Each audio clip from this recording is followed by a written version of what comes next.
তন্ত্রমন্ত্রের ফু দিয়ে কোটিপতি বনে গেছে মিয়ানমার থেকে কাপ্তাই আসা উসিরি বৈদ্য।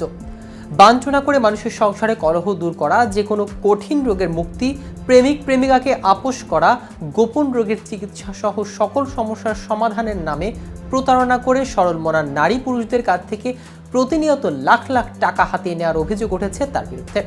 কিন্তু কে এই উসিরি বৈদ্য, আর কোন কৌশলে আইনের চোখ ফাঁকি দিয়ে এমন বিপুল অর্থ হাতিয়ে নিয়েছেন তিনি, তা নিয়ে বিস্তারিত থাকছে আজকের প্রতিবেদনের বাকি অংশে। কেটিভি নিউজ 24 চ্যানেল থেকে আপনাদের সাথে আছি আমি মাহমুদ রহমান সিয়া।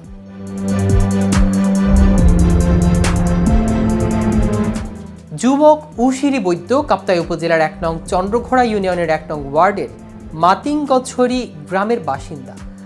ভুক্তভোগীদের অভিযোগ, চিকিৎসা সংক্রান্ত বিষয়ে কোনো ডিগ্রি না থাকলেও বানটোনার মাধ্যমে সমস্যার সমাধানে প্রলোভন দেখিয়ে সহজ সরল মানুষের কাছ থেকে মোটা অঙ্কের টাকা হাতিয়ে নেওয়া সহ সর্বোচ্চ লুটে নিচ্ছে।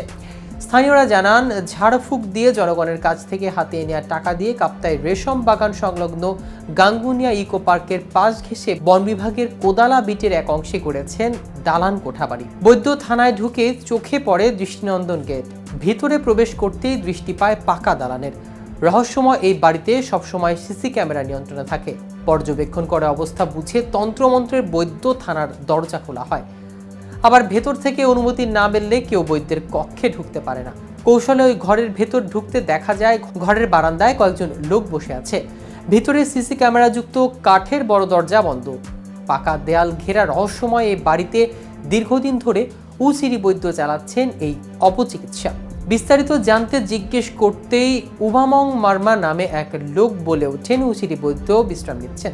আসন থেকে উঠে গেছেন, লোকজনকেও চলে যেতে বলেছেন। স্থানীয় লোকজন ও ভুক্তভোগী রোগীরা জানান, বৈদ্যকে আগে দেখেছি গেরুয়া রঙের পোশাক পরে ভিক্ষু পরিচয় দিতে, এখন দেখি সাদা পোশাক গায়ে পরে থাকে। তখনই তার আধ্যাত্মিকতায় সন্দেহ হয়।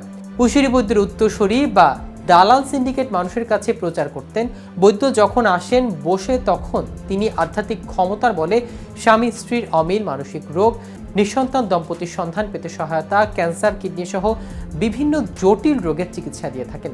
স্থানীয়দের অভিযোগ, ভুয়া জিন সাধন করে মূলত তিনি এসব করে যাচ্ছেন। তবে তার কাছে চিকিৎসা নিয়ে ভালো হয়েছে এরকম কোনো নজির না থাকলেও মূলত বিশ্বাসের জেরে কিংবা কিছু দালালের মারফতে প্রতারণা তার এই ভুয়া চিকিৎসার প্রসার হচ্ছে এবং তারা এটি অব্যাহতভাবে করে চালাচ্ছেন।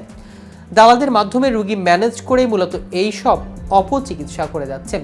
দূর দূরান্ত থেকে প্রচুর লোকজন উসিরি বৈদ্যর কাছে প্রতিদিন চিকিৎসা নিতে এসে এসব প্রতারিত হচ্ছেন।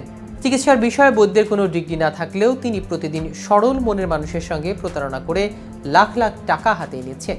মিয়ানমারের নাগরিক উসিরি বৈদ্য 2016 সালে নারী ও শিশু পাচারকালে গ্রেফতার হয়ে দীর্ঘদিন জেল হাজতে ছিলেন। এছাড়াও নানা কুকর্মের কারণে মিতিঙ্গাছড়ির ত্রিরত্ন বৌদ্ধ বিহার, বার্ঘেনিয়া জ্ঞানোদয় বৌদ্ধ বিহার ও রেশম বাগানের থেরওয়াদা বৌদ্ধ বিহার থেকে তাকে বিতাড়িত করা হয়। তো ভিউয়ার্স, আজ এ পর্যন্তই। সারা দেশের নিত্য নতুন সকল আপডেট পেতে কেটিভি নিউজ 24 এর সাথে থাকুন। ধন্যবাদ।